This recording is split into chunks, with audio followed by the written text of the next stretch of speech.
Lähdetäänkö retkelle? Mulla on heppa tuoda, mutta kyllä me voidaan. Okei. Ota, mä haen tuon pollen tuolta. Joo. Tai en mä tiedä mikä sen nimi on, mutta Hei, ala tulla jo. Mulla on meidän varusteet vielä kesken. Tuija, on vielä pitkä matka.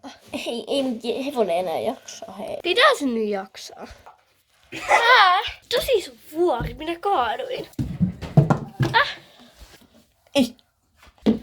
Mä menen ihan sillinä. Olisit tullut tätä kautta. No niin, mä tulin.